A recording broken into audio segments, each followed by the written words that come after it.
And I don't think that's asking for a lot. I think that a lot of people were so outraged on the internet because they felt like what I was asking for was a lot. And I remember actually I first went viral, like my very first viral video was me talking about going on a date with this lawyer. I was dating this lawyer. And he wanted, like, he was like picking me up for the first date. He picked me up. We had a great date, paid for everything, dropped me back home. It was great. The second date, he calls me and he's like, hey, do you want to like meet me? We're supposed to go to like golfing or something. Like, do you want to meet me at the golf course? The golf course, mind you, is like an hour and a half away from my house and I don't have a car.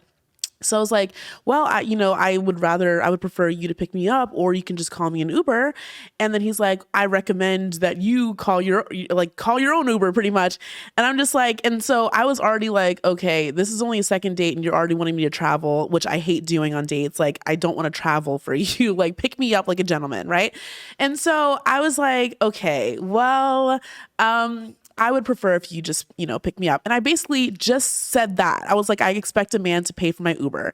So that was the TikTok. And then I talked about my sister's relationship and how when, the guy that she's with, he paid for all the dates. He would pick her up like a gentleman. 3 years in, they live together. They're happy, getting married, like, this whole thing. And then people were like saying things like, well, if you don't have a car, like, why do you think that you deserve someone with a car who will pick you up? And it's like, I didn't realize that was, it was tit for tat in dating, like, because I don't look for that. I believe that like men that I date, they look for different things than I as a woman would look for. So I'm just like, just because my standards is this and I prefer a gentleman who picks me up and calls me an Uber doesn't mean that that's what necessarily he's looking for too. And the kicker is, like, there were so many people saying, oh, he's right to dump you. Like, I'm so glad he dumped you and like, you're never going to get him, blah, blah, blah. It's so funny because we went on 5 other dates since then. He did call my Uber every single time. Like, you set the tone in your relationships. I fully believe that you set the tone in your relationships. I expected an Uber. He gave me an Uber. It's really not that big of a deal.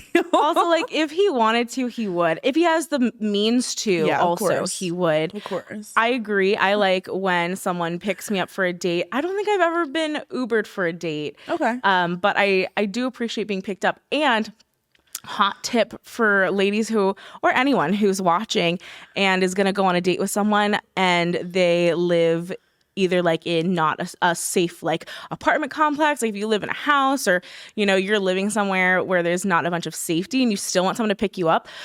This is my hot tip. I just put somewhere down the street. Oh, totally. And have them pick me up from there so they don't have my address. Because if you're going on a couple first dates, you don't want someone knowing your address. So that's a hot tip. Like, you still want them to pick you up. You don't want to be spending your gas money. Because here's the thing. There's a lot of, like, feminine presenting tax, right? Like, men can wear pretty much, I mean, not whatever, but they have a limited amount of options that they kind of go with for the most part. Whereas women, like, we have a lot of clothing that we need to have for all these dates. We have to buy makeup. We have either perfume or some sort of like, there's a lot of extra things, like a face of makeup, at Sephora can total up to like $200 easy. I know. And we're putting that on to go on this date with you. For you. And then on top of it, you want me to spend gas? Or pay for half the date. I've had that too. I'm just like, how dare you? Thankfully, I've never had where someone asks me, but I've asked them. I've been like, hey, do you need help with that? Especially if I don't really want to see them again. Oh my gosh. Can we talk about that? I think that's fair. I think that's fair if you realize in the middle of the date, you don't want anything to do with this person. I mean, maybe not that extreme, but if you don't want to see them again, then you can just pay for your half. And that kind of gives a little bit of a hint. And it's also just like, I think, they did ask you out, so maybe they could pay, but I think there's respect involved. Yeah, for sure. And what's so like, it made me think of this one time I dated this guy in New York City. He was a FIDI guy, financial district, like he worked in Wall Street. very nice guy. I just wasn't feeling him. So like when he took me out, and it was like this, I would say like by the second date, I was not feeling this man. So I offered to pay, which I never do. Cause usually like I am feeling you if I go out with you, like I've talked to you and FaceTimed you, whatever. But like by the second date, I really wasn't feeling him. And I offered to pay for the date. He was so insulted. Really? Yeah. He was just like, what? Because he felt rejected. I think that's what it is. Like, I think he realized that I'm not the type of woman who would offer to pay for a date. So if I am offering to pay for a date, it's because I'm not feeling you. And like, because I wasn't feeling him, he felt a sense of rejection, I think. And this is my opinion.